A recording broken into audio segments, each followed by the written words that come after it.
Hey y'all, welcome back to my channel. I am excited to announce that I will be participating in Camp Nanowrimo this year, 2023, and I have some goals as well as advice to share with y'all. So I have been doing NaNoWriMo, Camp NaNoWriMo, since 2016. So it's been a minute since I started the whole trajectory of attempting 50K in a month. I've only ever won NaNoWriMo once. And in Camp NaNoWriMo, for those of you who don't know, you can adjust that goal. So like in National Novel Writing Month, November, where you try to write 50K, in Camp NaNoWriMo, you can choose any number you want. So my goals for Camp NaNoWriMo is to write around 25K, so like half of that NaNoWriMo goal.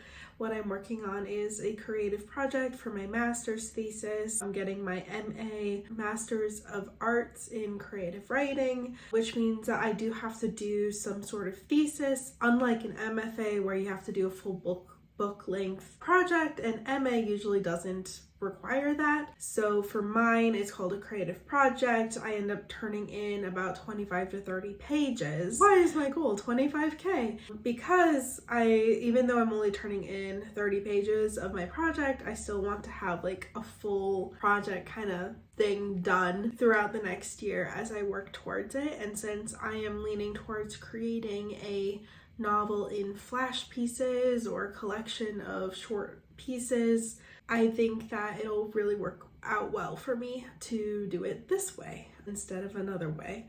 So I'm excited for that. So because my goal is 25K, it means that I do not need to write every single day. As part of my goal is also to let go of the whole like writing every day concept. I don't write every day. Not many writers that I know write every single day because we don't have the luxury of being able to support ourselves fully by our writing yet. We have jobs, we have to work, we have to pay bills, blah, blah, blah, blah, blah. That's a privilege that I do not currently have. My second goal is to try to write at least 4 days a week, but that's flexible, right? So it's just like getting back into the act of writing around 1,500 words a day, probably, if I'm gonna make that 25K goal. I am not trying to focus solely on like word count and days that I'm writing for Camp Nano this year. I mean, I put those as my goals in order to have something like concrete to reach in terms of milestones so that I kind of know where I'm going and how much more I have to do. My project is also going to be very research heavy. So some days I might not be able to write as much because I end up needing to do more research or needing to read more in order to lift up the work, I guess, support the work with research. Even though I'm saying 4 days a week, about 1,500 words, that might fluctuate.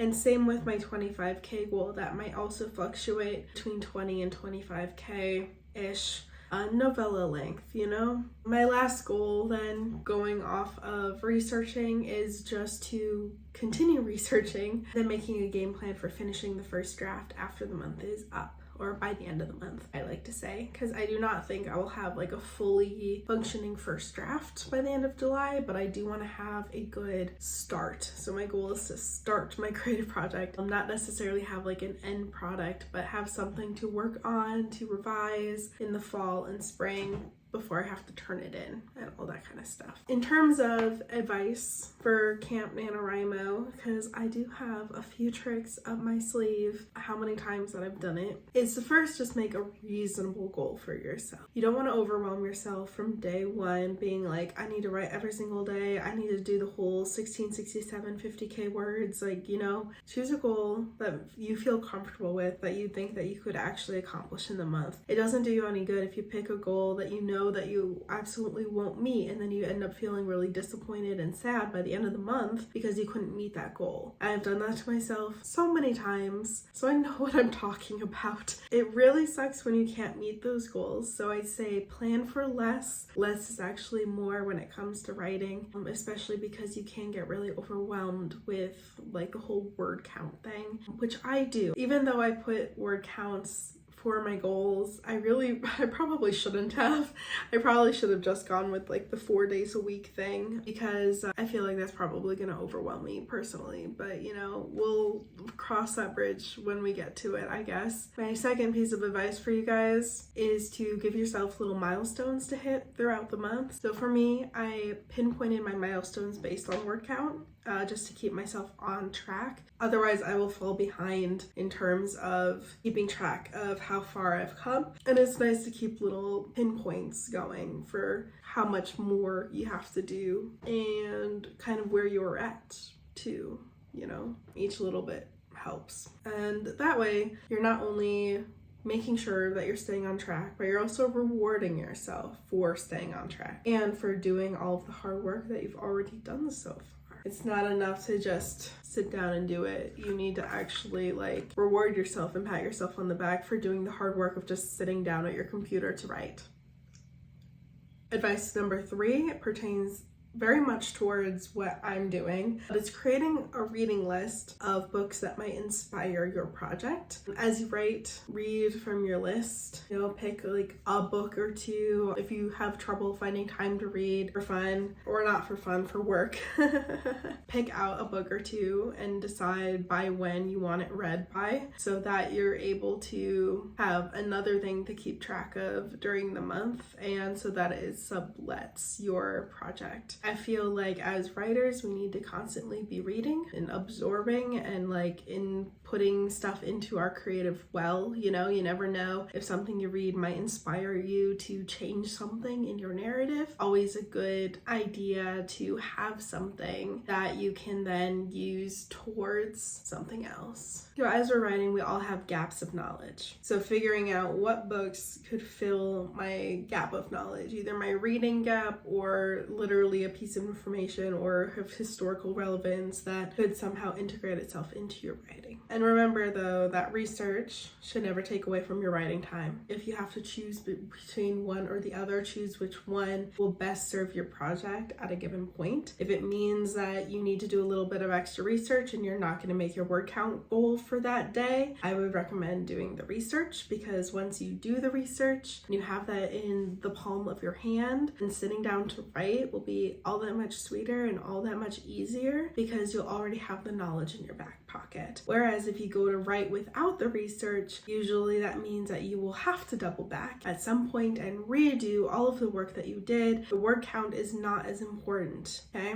It's not as important. Let it go. Breathe deep. All of these goals are, what's the word I'm looking for? These are surface level goals, right? It's just to keep you going. It's to keep you writing. It's a challenge. It's supposed to be fun. But don't forget that like you are human and you have a life. So like if you need to let something go, let it go. It's okay. Nothing's gonna hurt you. So you can see here then that I made like a little July calendar that I marked out my 4 days a week. I did a couple extra days here and there, like because the first is a Saturday, so I did like Saturday, Sunday, and then Wednesday, Thursday, Friday, 4 days the next week. I split up the 4 days the week after that, and then 4 days in a row for the next week, and then 2 days, and then I put 2 little book figures on the 15th and the 29th, because I'm going to try to do 2 books during the month. I'm pretty much planned out which books I'm going to read. I have this hefty defty book. I'm not going to read all of this. It's really big. It can take me a lot longer than 1 month to get through it. But this is the collected